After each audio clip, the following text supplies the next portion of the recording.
Comment के question answer पे बात करेंगे। पहला क्वेश्चन ये पूछा गया है कि राजू भैया तनिक ये समझाइए कि पोर्टफोलियो में 94% इक्विटी, 4.5% डेट और 1.5% कैश इस तरह से होता है कुछ, इसका क्या मतलब है? इसमें कुछ स्कैम तो नहीं है? मैंने ये SBI स्मॉल कैप का पोर्टफोलियो निकाला है, तो यहाँ दिया हुआ है सारे कंपनी में कितना कितना इन्वेस्ट करके रखा है, और यहाँ पे ये पूछ रहे हैं कि इक्विटी में 94% जैसे यहाँ दिया हुआ है, कैश एंड कैश इक्विवेलेंट लगभग 6% पे। तो फंड मैनेजर पे निर्भर करता है कि यहाँ पे कितना रखना है, इक्विटी में कितना रखना है। हो सकता है 100% कभी इक्विटी में चला जाए या 5, 10, 15% कैश में हो जाए, तो वो फंड मैनेजर पे निर्भर करता है। एज पर मार्केट सिचुएशन 100% इक्विटी और कैश में थोड़ा सा रखते रहते हैं। तो ये सिर्फ फंड मैनेजर पे निर्भर है, कोई स्कैम नहीं है, कुछ भी होने वाला नहीं है। 20 साल के बाद 1 करोड़ का कॉर्पस, काफ़ी सारे और भी यूट्यूबर बोलते हैं कि फाइनेंशियल फ्रीडम इसमें नहीं मिलेगा। 20 साल के बाद कोई वैल्यू नहीं रह जाएगा 1 करोड़ का, तो कैसे पा सकते हैं फाइनेंशियल फ्रीडम? कुछ भी वैल्यू नहीं रहेगा। उसको मैथ में अगर जानेंगे कि कितना रहेगा, तो आंसर आता है 32 लाख रुपये यदि 20 साल तक रहे और 6% का इन्फ्लेशन हो, तो ये 32 लाख रुपये लगभग 1 करोड़ हो जाता है।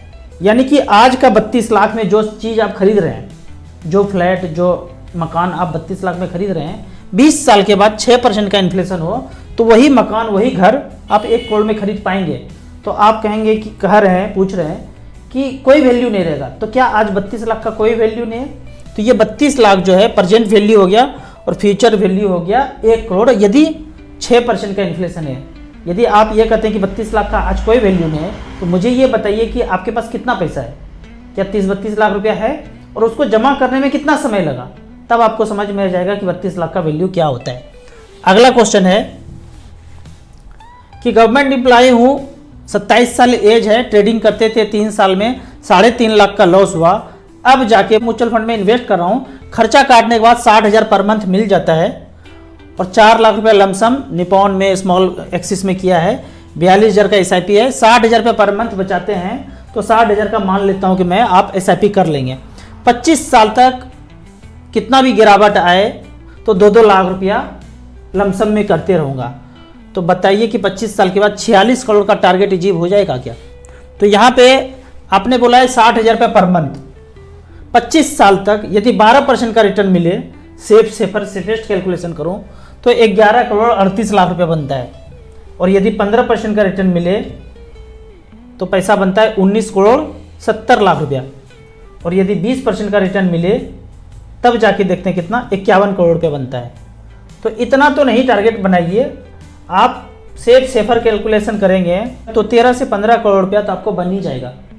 और बीच बीच में ज़्यादा आप टॉपअप कर रहे हैं, 2-2 लाख रुपया और एक्स्ट्रा कर रहे हैं, तो इससे भी ज़्यादा बनेगा। 46 करोड़ बन जाएगा तो क्या हो जाएगा? और यदि 20 करोड़ रुपया रह जाएगा तो क्या होगा? कुछ भी नहीं होना है, जैसे जीवन जी रहे हैं वैसे जिएंगे, कुछ ज़्यादा जो है भूचाल नहीं आ जाएगा ज़िंदगी में। थोड़ा सा पैसा चाहिए, फाइनेंशियल फ्रीडम पाने के बाद जितना भी आएगा वो आपके अकाउंट में, आपके म्यूचुअल फंड में ही पड़ा रहेगा, कुछ ज़्यादा इससे नहीं होने वाला है। अगला क्वेश्चन पे जाते हैं, फंड मैनेजर को कैसे पता चलता है कि स्कैम होने वाला है? जैसे कि हम लोगों को, कुछ लोगों को पता चल गया था कि भूतकाल में भूत नाम का कोई चीज़ नहीं था, तो फंड मैनेजर का काम यही है, पहले से पता चल जाता है कि कौन से स्टॉक में हलचल ज़्यादा हो रहा है, उस स्टॉक से पहले निकल जाते हैं। हमारे आपके जैसे नहीं है, उनका काम ही वही है, तो उनको पता चल जाता है। अगला क्वेश्चन है, मेरे पापा ने 1990 में 20,000 का ज़मीन का टुकड़ा लिया था और 60 लाख में बेचा है।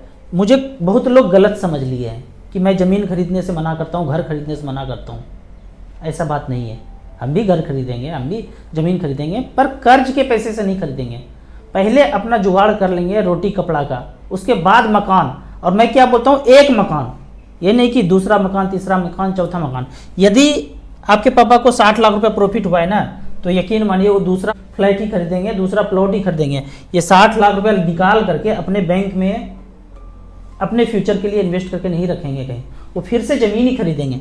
अगर 60 लाख रुपये में बेचा, तो यहाँ पे देखते हैं 20,000 रुपया वन टाइम लगाया था लमसम में, 33 साल के बाद 1990 से लेकर अब तक 33 साल बीत गया और 60-62 लाख में टुकड़ा बेचा, तो 19% का मैथमेटिक्स में रिटर्न आता है। एक फार्मूला है ना, ब्याज बराबर मूलधन गुना समय गुना दर बटे 100।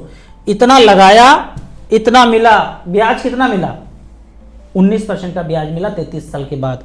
तो इस तरह से करके अगर आप तो ज़मीन में पैसा लगाए हैं और पैसा बढ़ा हुआ है तो वहीं आप झोंकते रहेंगे, अपने जीवन यापन करने के लिए भी पैसा नहीं बचाते हैं।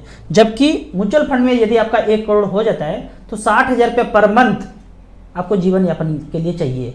आपने ज़मीन प्लॉट फ्लैट ले लिया, उससे जीवन यापन करने के लिए जो पैसे मिलते हैं वहाँ भी रेंट पर, उसको लेना कठिन होता है। म्यूचुअल फंड में डायरेक्ट आपको अकाउंट में आता है। थोड़ा सेफर जो है डाइवर्सिफिकेशन के दृष्टिकोण से म्यूचुअल फंड में भी लगाइए। बहुत सारा पैसा है, सब जगह लगाइए, पर थोड़ा सा म्यूचुअल फंड में भी लगाइए। मान लेते हैं आपका 10 करोड़ का एसेट है, 9 जगह लगाए ही होंगे 9 करोड़, 1 करोड़ रुपया खत्म में म्यूचुअल फंड में भी लगाइए।